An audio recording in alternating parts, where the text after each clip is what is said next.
Hello friends, welcome back சுதர்பாக் channel நண்பர்களே. எனக்கு இந்த வீடியோவில் மிக முக்கியமான எச்சரிக்கையான ஒரு ஜோதிட விஷயத்தை தான் இப்போ இந்த வீடியோவில் அதிரடியாக பார்க்க போகிறோம். ஜோதிட விஷயத்தை அதிரடியாக பார்க்குறதுக்கு முன்னாடி எதை பற்றிய ஜோதிட விஷயம், என்ன மாதிரியான ஜோதிட விஷயம் அப்படிங்கிறத ஷேர் பண்ணுறேன். முதல்ல எதை பற்றிய ஜோதிட விஷயம், என்ன மாதிரியான ஜோதிட விஷயம் அப்படிங்கிறத தெளிவாக இந்த வீடியோவில் தெரிஞ்சுக்குங்க. தற்போது தமிழ் மாதத்தில் கடைசி மாதமானது பிறந்து நடந்துட்டுருக்குங்க. தமிழ் மாதத்தில் 11வது மாதமான மாசி மாதமானது நடந்துட்டு இருந்தது. இப்போ மாசி மாதம் முடிஞ்சு தமிழ் மாதத்தில் 12வது மாதமான பங்குனி மாதமானது ஸ்டார்ட் ஆயிடுச்சு. ஸ்டார்ட் ஆன இந்த பங்குனி மாதம் ஒவ்வொரு ராசிக்கும் கிரகநிலைகள் அமைந்த அடிப்படையில் ஒவ்வொரு வகையில் பலன் கிடைக்கும்.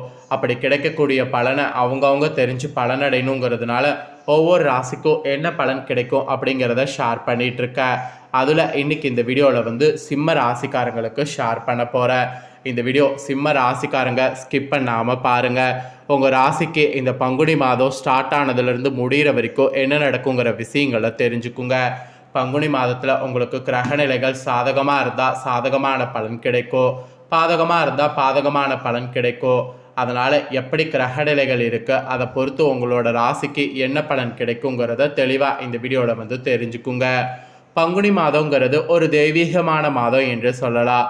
ஆக்சுவலி ஒவ்வொரு தமிழ் மாதத்துக்கும் ஒவ்வொரு பஞ்சாங்கம் இருக்குது. அதற்கேற்பதான் நமக்கு பலன் கிடைக்கும். நம்ம லைஃப்பில் நடக்கக்கூடிய எல்லாத்துக்குமே காரணம் நவக்கிரகங்கள் தான். நவக்கிரகங்களில் கிரக நிலைகள் எப்படி இருக்கோ அதை பொறுத்து தான் நமக்கு அப்ஸ் அண்ட் டவுன்ஸ்லாம் வாழ்க்கையில் பார்க்குறோம்.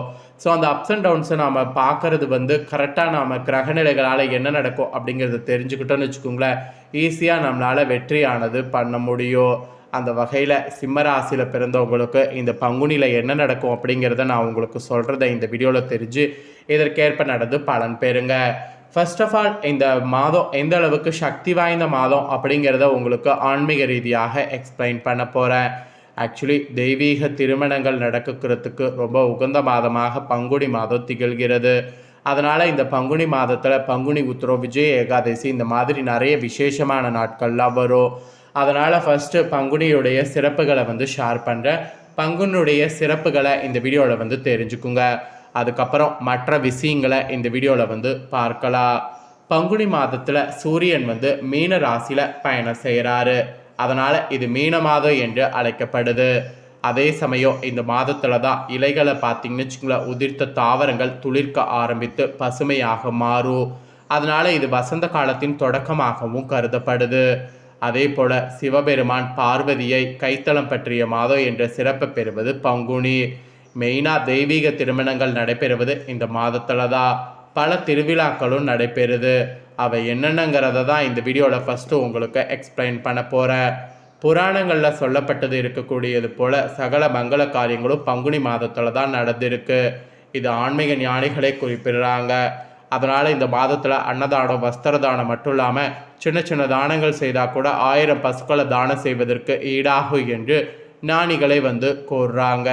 இப்பேற்பட்ட இந்த பங்குனி மாதத்தில் உத்திர நட்சத்திர காலத்தில் விரதம் இருந்து முருகப்பெருமான மனவுருக வேண்டினால் திருமணம் நடைபெறாமல் ஏக்கத்தோடு இருக்கக்கூடிய அனைவருக்கும் அந்த பாக்கியமானது சித்திக்கும் என்று புராணங்களில் கூறப்படுது. பங்குனி மாதத்தில் வரக்கூடிய தேய்பிரை ஏகாதேசிக்கு தான் விஜய ஏகாதேசி என்று பெயர். இதில் விரதம் இருந்து இறைவனை வழிபட்டால் எடுத்த காரியம் தடையே இல்லாமல் நடக்கும். எதிரிகளை கூட ஈஸியாக வெற்றியானது கொள்ள முடியும். மேலும் பொருளாதார முன்னேற்றம் அபாரமாக இருக்கும். இதெல்லாம் இந்த ஏகாதேசியில் விரதம் இருந்தால் கிடைக்கும் என்பது கூறப்படுது. ஆக்சுவலி ராவணன் சீதையை சிறையெடுத்து சென்று விட்டார். எப்படி மீட்டு வருவது என்று ராமர் ஆழ்ந்த சிந்தனையில் இருந்தார். அப்பொழுது அங்கு வந்த ஒரு முனிவர் இந்த விஜய ஏகாதேசி விரதத்தை அனுஷ்டிக்கும்படி கேட்டுக்கொண்டிருக்கிறார். அதன்படி விரதம் இருந்துதான் சீதையை ராமர் மீட்டு வந்தார். அதனால் இந்த ஏகாதேசி விரதம் ரொம்ப சக்தி வாய்ந்தது. அதே போல் பங்குனி மாத உத்தர நட்சத்திரத்தில் தான் சிவன், பார்வதி, முருகன் தெய்வயானை, ராமர், சீதை, ஆண்டாள், ரங்கமன்னர் போன்ற தெய்வங்களுடைய திருமணங்கள் நடந்ததாக புராணங்களில் குறிப்பிடப்படுது. மேலும் அர்ஜுனன், மகாலட்சுமி ஆகியோர் கூட இந்த நாளில் தான் அவதரித்திருக்கிறாங்க. ஸோ இந்த நாள் மேற்கொள்ளக்கூடிய விரதம் கல்யாண விரதம் என்று அழைக்கப்படுது. எல்லாத்துக்கும் மேலே இந்த மாதத்தில் காரடையா நோன்பு இந்த மாதத்தின் முதல் நாளில் கடைபிடிக்கப்படும். கார்காலத்தில் விளைந்த நெல்லை அறுவடை செய்து உரலில் குத்தி அரிசியாக்கி பொங்கல் வைத்து பெண்கள் மேற்கொள்ளக்கூடிய விரதம் காரடையா நோன்பு. இந்த மாதத்தில் பெண்கள் இந்த விரதத்தை கடைபிடித்திங்கன்னா கோடான கோடி புண்ணியம். ஏன்னா சாவித்திரி யமனிடமிருந்து தன்னுடைய கணவரான சத்யவானின் உயிரை மீட்பதற்காக விரதம் மேற்கொண்டாங்க. சத்யவானின் உயிரை யமன் எடுத்துக்கொண்டு செல்கிறார். யமனை வழிமறுத்து விவாதம் செய்து சத்யவானின் உயிரை மீட்டு வருகிறார் சாவித்திரி. அதனால் இந்த நேரத்தில் சாவித்திரி மேற்கொண்ட விரதம் தான் காரடையா நோன்பு என்று அழைக்கப்படுது. இந்த நோன்பானது மாசி மாத இறுதி நாள் அன்று தொடங்கி பங்குனி மாதம் முதல் நாள் நிறைவு பெறுகிறது. இந்த வழிபாட்டில் வைக்கப்படக்கூடிய நோன்பு கயிறு விரதம் முடிந்த பிறகு பெண்கள் அணியப்படுவது சிறப்பம்சம்.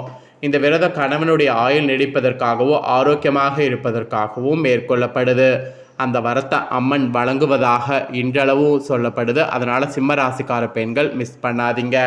இந்த மாதத்தில் பெண்கள் நீங்கள் கௌரி விரதம் மேற்கொண்டால் கணவருடைய யோகம் பெற முடியும். இந்த விரதமும் மாசி மாத கடைசி நாள் தொடங்கி பங்குனி மாதம் முதல் நாளில் நிறைவு பெறுது. கணவனுடைய ஆயுள் விருத்திக்கும் ஆரோக்கியத்திற்கும் இந்த விரதம் உறுதுணையாக இருக்கும். இந்த மாதிரி பல சிறப்புகள் பங்குனி மாதம் கொண்டிருக்கு. இதனால் பங்குனி மாதத்தில் வரக்கூடிய பண்டிகை நாட்கள் ரொம்ப முக்கியம். ஸோ என்னென்ன எந்தெந்த நாட்களில் கொண்டாடப்பட இருக்குது அப்படிங்கிறத நான் உங்களுக்கு சொல்கிறேன், தெரிந்து கொள்ளுங்கள்.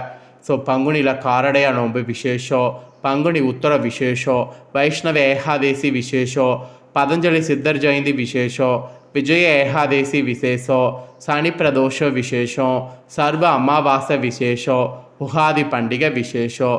இதெல்லாம் ரொம்ப விசேஷமான நாட்கள். இந்த நாட்களெல்லாம் மிஸ் பண்ணிடாதீங்க. இப்போ நெக்ஸ்ட்டு உங்கள் ராசிக்கு நீங்கள் பெறக்கூடிய பலன்களை சொல்ல போகிறேன். என்னங்கிறத தெரிஞ்சுக்குங்க. ராஜகிரகம் என்று அழைக்கப்படக்கூடிய சூரியனை ராசிநாதனாக கொண்ட சிம்ம ராசிக்காரங்களுக்கு இந்த பங்குனி மாதம் இதுவரை இருந்த கடினமான சூழ்நிலையிலிருந்து விடுபடுவீங்க. உயர்ந்த பதவிகள் உங்களை தேடி தானா வரும். சமுதாயத்தில் உங்களுக்குன்னு உயர்ந்தோருடைய நட்பு ஆதரவு கிடைக்கும். அதன் மூலிமா குடும்பத்தில் நீங்கள் எதிர்பார்க்காத அளவுக்கு உற்சாகமானது கரை புரளும். அப்புறம் புத்திரர்களும் பேரப்பிள்ளைகளும் மகிழ்ச்சியோடு உங்ககிட்ட இருப்பாங்க. செய்தொழிலை விரிவுபடுத்த நினச்சிங்கன்னா பெரிய அளவில் கடன் வாங்குவீங்க. அதே நேரம் அனைத்து வகையான விஷயங்கள்லையும் கவனமாக இருக்கணும். அனைத்து விவகாரங்களையும் நன்றாக புரிந்து கொண்ட பிறகே ஆவணங்களில் கையெழுப்பிடணும். மன அழுத்தம் குறைந்து தெளிவாக சிந்திக்கக்கூடிய காலமாக இருக்கும். இது உங்களுடைய உள்ளம் தெளிவான வழிகளில் இட்டு செல்வதற்கு வாய்ப்புகள் அதிகமாக கிடைக்கும். அப்புறம் தொழில் செய்யக்கூடிய சிம்ம ராசிக்காரங்களுக்கு நல்ல பொருளாதார வளத்தை காண்பீங்க. கொடுக்கல் வாங்கலில் இருந்த சிரமங்கள்லாம் மறையும். கூட்டாளிகளுடன் ஒற்றுமையானது உண்டாகும். வங்கி கடன்கள்லாம் சிக்கலின்றி உங்களுக்கு கிடைக்கும். உங்களுடைய முயற்சியில் ஒரு விதமான சுறுசுறுப்பு இந்த பங்குனி மாதம் உங்கள் ராசிக்கு உண்டாகும். அப்புறம் உத்தியோகத்தில் வேலை பளு அதிகரிக்க தொடங்கும். உழைப்புக்கேற்ற ஊதியத்தை பெறுவதில் தடை ஏற்படாது. சக ஊழியர்கள் உங்களிடம் பொறாமை கொள்ளலாம். எடுத்த காரியங்களில் சில சந்தர்ப்பங்களில் காலதாமதம் ஏற்படும். உத்தியோகத்தில் பொறுமையாக உங்கள் ராசிக்காரங்க செயல்படணும் என்று குறிப்பிடப்பட்டிருக்கு. அப்புறம் அரசியலில் இருக்கிறவங்களுக்கு பதவிகள் நெருங்கிய நண்பர்கள் மூலமாகவே சில இடையூறுகள் ஏற்படலாம். அதனால் எவரிடமும் மனம் திறந்து பேச வேண்டாம்.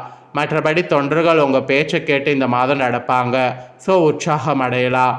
உங்கள் செயல்களை நேர்த்தியாக செய்யணும். அப்போ தான் பணவரவு நன்றாக இருக்கும். இல்லைனா பணவரவில் நிறைய நீங்கள் ஆபத்தை சந்திக்க வேண்டியது இருக்குது.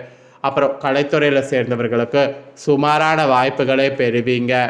ரசிகர்களுடைய ஆதரவை எதிர்பார்க்கக்கூடிய அளவுக்கு இருக்காது. புகழை தக்க வைத்து கொள்ள சிறிய முயற்சிகள் மேற்கொள்ளணும். அப்போ தான் நீங்கள் வெற்றியானது பார்க்க முடியும். அப்புறம் பெண்மணிகள் நீங்கள் குழந்தைகளால் சந்தோஷம் அடைவீங்க. கணவருடன் ஒற்றுமை நன்றாகவே இருக்கும். உங்களுடைய புத்திசாலித்தனத்தை குடும்பத்தினர் புகழ்வாங்க. புத்தாடை அணிகலன்களை வாங்கி மகிழ்வீங்க.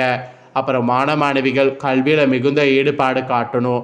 பெற்றோர்களுடைய ஆதரவு தொடர்ந்து நல்ல விதமாக இருக்கும். விளையாட்டுகளில் ஈடுபட்டிங்கன்னா வெற்றியானது அடைவீங்க. ஸோ விளையாட்டுகளில் ஈடுபடுங்க. அவ்வளோதாங்க. சிம்ம ராசியில் பிறந்தவங்களுக்கு இந்த பங்குனியில் நடக்கக்கூடிய விஷயங்கள் இதுதான் என்று குறிப்பிடப்பட்டிருக்கு. குறிப்பிடப்பட்டதை தெளிவாக இந்த வீடியோவில் உங்களுக்கு ஷேர் பண்ணிட்டேன். ஷேர் பண்ணதை தெரிஞ்சிருப்பீங்க. ஸோ தெரிஞ்சதுக்கேற்ப நடந்து பலன் பெறுங்க. நீங்கள் இதை பார்த்து பலன் பெறுவது போல் உங்கள் ஃப்ரெண்ட்ஸ் ஃபேமிலி இருக்கவங்களும் பலன் பெறணும்னு நினச்சிங்கன்னா வீடியோ லைக் பண்ணி ஷேர் பண்ணுங்கள். வீடியோவை உங்கள் ஃப்ரெண்ட்ஸ் ஃபேமிலியில் இருக்கிறவங்களும் சிம்ம ராசிக்காரங்களாக இருந்தாங்கன்னா பார்த்து பலனடையட்டும். நெக்ஸ்ட்டு நம்ம சேனலில் நிறைய வீடியோ போடப்படும். அதை எல்லாத்தையுமே உடனுக்குடனே தெரிந்து கொள்ள மறக்காமல் நம்ம சேனலை சப்ஸ்கிரைப் பண்ணுங்கள், கூட பெல் பண்ண ப்ரெஸ் பண்ணுங்கள். அதை பண்ணிட்டீங்கன்னா நான் போகிற மற்ற அப்டேட்டான எல்லா வீடியோஸும் உடனுக்குடனே தெரிந்து கொள்ளலாம். ஸோ மறக்காமல் பண்ணுங்கள். நெக்ஸ்ட்டு இதே போல் சுவாரஸ்யமாக வேறொரு வீடியோவில் சந்திக்கிறேன். நன்றி.